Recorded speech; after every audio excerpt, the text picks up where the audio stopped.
Financial statement को prepare करने में कुछ हमारे इंपॉर्टेंट फॉर्मूलेज होते हैं, उन फॉर्मूलों को हमें ध्यान में रखना है। जब हम अपना फाइनेंशियल स्टेटमेंट बनाएंगे तो कुछ इंपॉर्टेंट फॉर्मूले हैं जिन पे हमें ध्यान रखना है।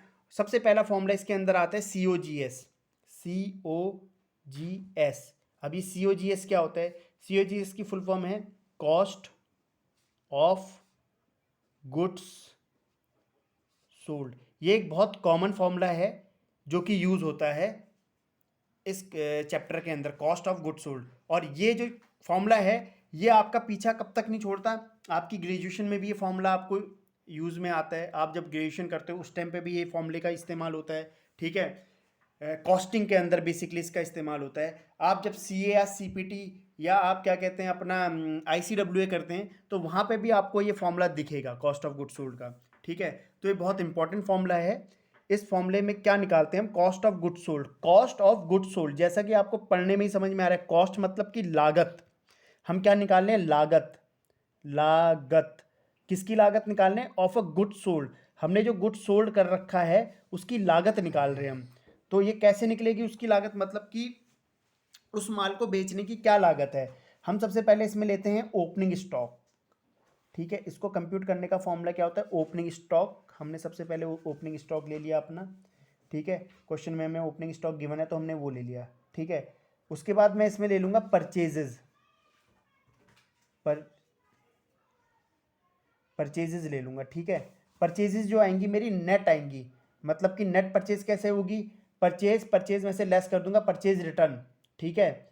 परचेज में से क्या कर दूंगा? लेस कर दूंगा परचेज रिटर्न। और क्या लेस कर दूंगा? अगर कोई लॉस ऑफ स्टॉक है उसे भी लेस करूंगा, ठीक है। तो नेट परचेजेज आएंगी, उसको ले लूंगा मैं यहाँ पे, ठीक है जी। उसके बाद मैं क्या करूंगा? इसमें opening stock plus purchases plus direct expenses. Direct expenses, जो भी मेरे डायरेक्ट एक्सपेंसेस होंगे, ठीक है, वो सारे प्लस कर दूंगा मैं, ठीक है। Minus closing stock. Closing stock. अब देखो ये फॉर्मूला ना कुछ देखा देखा सा लग रहा है। ये फॉर्मूला अगर देखा जाए तो कुछ देखा देखा सा लग रहा है। माइनस कर दिया क्लोजिंग स्टॉक, ठीक है। तो ये मेरा क्या आ जाएगा? COGS आ गया मेरा, ठीक है। ये मेरा COGS आ गया यहाँ पर। अब ये कैसे देखा देखा लग रहा है? ये फॉर्मूला तो मेरे को मेरे इस ट्रेडिंग अकाउंट से ही मिल गया देखा जाए तो। ओपनिंग स्टॉक ये थी, परचेजेज आ गई, ठीक है, डायरेक्ट एक्सपेंसेस आ गए, इसमें से मैंने लेस कर दिया क्या? क्लोजिंग स्टॉक लेस कर दिया, ठीक है। मतलब सेल वेल को भूल जाओ, सेल वेल भूल गए हम। क्या लिया? ओपनिंग स्टॉक लिया, परचेजेज लिए, ठीक है, डायरेक्ट एक्सपेंसेस लिए और लेस कर दिया क्लोजिंग स्टॉक। तो ये मेरा ट्रेडिंग अकाउंट से भी पता चल सकता है। उसमें से मैंने क्या ले हटा दिया? अपना सेल हटा दी है। अगर इस फॉर्मूले में देखो, अगर मैं सेल हटा दूंगा, सेल अगर मैं ऐड लेस कर दूं फिर तो मेरा नेट ग्रॉस प्रॉफिट ही निकल के आ जाएगा। तो COGS निकालने का फॉर्मूला क्या है? ओपनिंग स्टॉक ले लेंगे, परचेजेज ले लेंगे, नेट डायरेक्ट एक्सपेंसेस ले लेंगे, क्लोजिंग स्टॉक से लेस कर देंगे तो COGS आ जाएगा, ठीक है। एक तो इंपॉर्टेंट फॉर्मूला ये है जो कि हमें इस्तेमाल करना पड़ सकता है अपने क्वेश्चंस में, ठीक है। अब ये एडजस्टेड परचेज क्या होती है? एक कंसेप्ट आता है एडजस्टेड परचेज का। एडजस्टेड परचेज,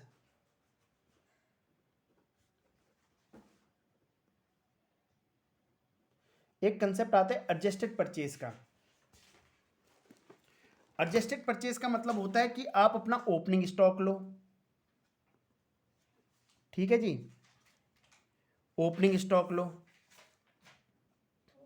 उसमें आप प्लस कर दो परचेजेस को,